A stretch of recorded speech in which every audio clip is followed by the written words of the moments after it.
Hello guys, unboxing video na naman tayo. At may sticker na naman to na nakalagay na no video, no refund.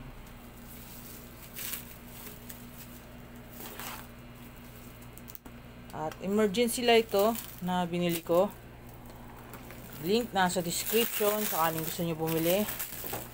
Ayan, hindi ko alam kung original to. Firefly ang binili ko. At medyo mababa to dahil 1,000 to sa mall. So ito nabili ko lang ng below 700, 600 something. Ayan, may box naman siya. Hindi ko lang alam kung original. So comment nyo kung original to. Kasi may box siya ng Firefly. Tapos hindi ko alam kung yung original nito. Meron pala akong makukuha ng video ng original nito. Pero parang yung binili sa mall na nakita ko mas glossy. Ito hindi eh. You know, mas glossy yung nakita ko sa mall na binili. Meron kami dong dalawang box. 1,000 nga to. Kasi ito ganyan lang oh.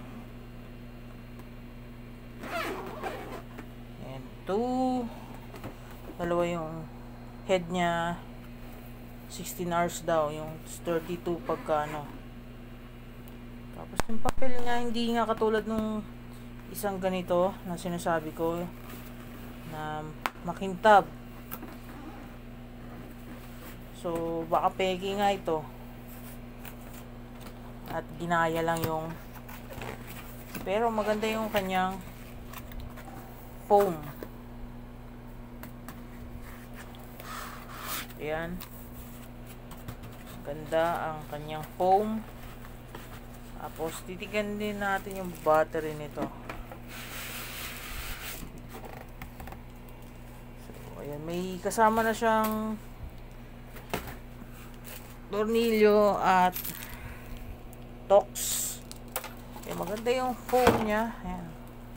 Binagsak ko pa. Ayan. Gusto ko talaga bumili nito dahil yung solar ko wala pa ang battery. May solar ako pero wala nga battery. Lapit ko lang kayo. Tapos meron siyang ganitong guide. Ayan, dalawang ilaw. Tapos yung marami siyang LED. Hindi ko alam ilan yan. 1, 2, 3, 4, 5, 6 12 yung kanyang LED. So, tapos yan, i-charge ko siya. Tignan natin ang mangyayari.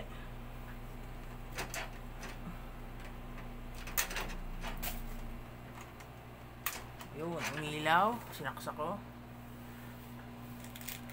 Tapos may tester. Pinindot ko yung tester, walang umilaw. Pero i-on ko. Ayun, pinindot ko yung tester, gumagana. Tapos bakal to. Yero siya, parang yero. Ito yero. Tapos function meter, may umaalog siya. Yung battery, tas fuse. Tapos may dalawang switch. On.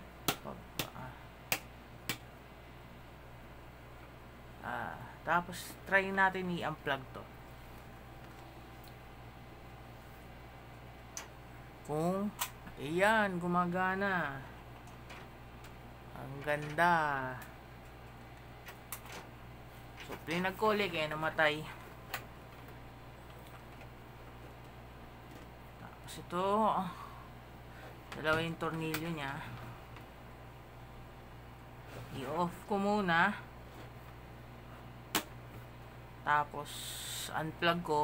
Tignan natin yung battery niya.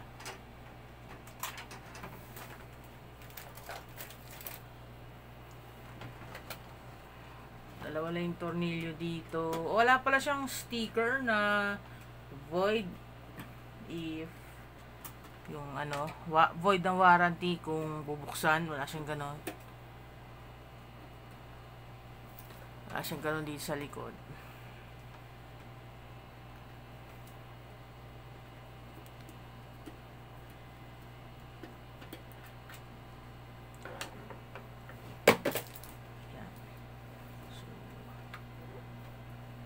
Alam paano tanggalin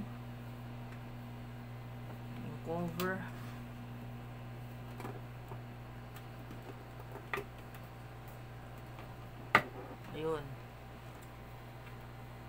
Ayun, umuuga siya sa battery. Hindi nakahigpit to. Ito may tornilyo dito, hindi nakahigpit kaya mauga. Medyo higpitan ko yan.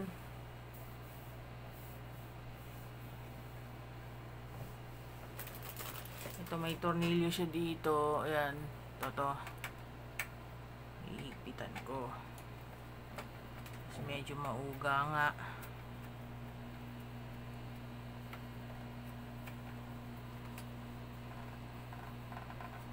Kaso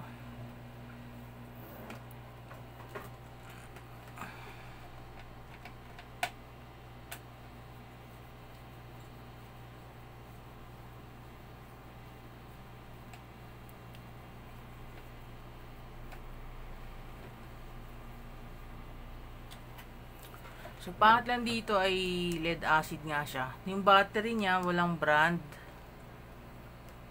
Ito, walang brand. Kasi may Firefly na ganito eh.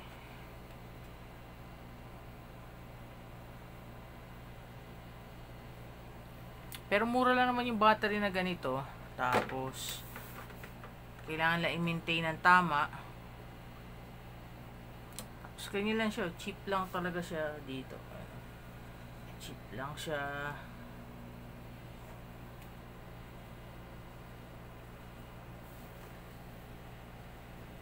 Yan, ganun lang siya kasimple. Yung laman niya. Ganyan lang kasimple ang laman. Emergency light na to. At babalik ko na ito.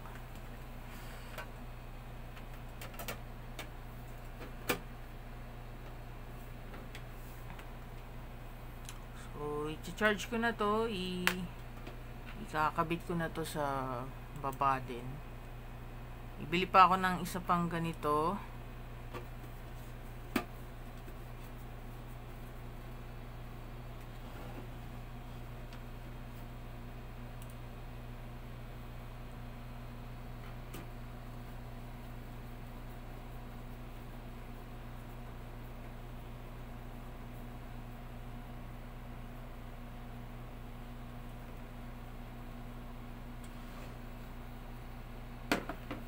Charge ko na uli.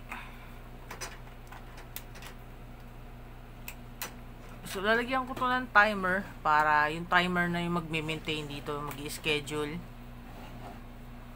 Since meron kaming solar, siguro i-on ko to ng mga 6 AM.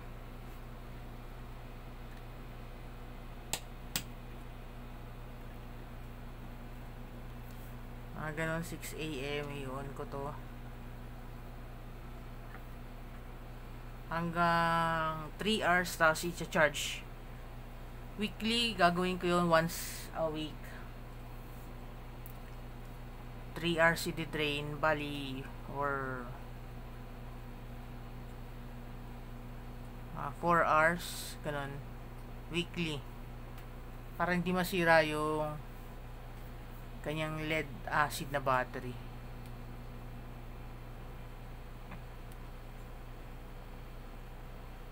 Bali, ika-cut off pag gagawin ko, ika-cut off yung time ng siguro mga 6 AM to 9 AM. Para 9 AM, ma-charge na siya sa solar na. 6 meron na ring solar, pero Maliwanag, since maliwanag pa naman ng 6 AM to 9 AM, kung mag-blackout, okay lang. Hindi pa to kailangan. So, yun ang gagawin ko. Papakita ko lang sa inyo yung setup nito pagkatapos. So, baka itong wiring dagdagan ko kasi mataas yung paglalagyan nito.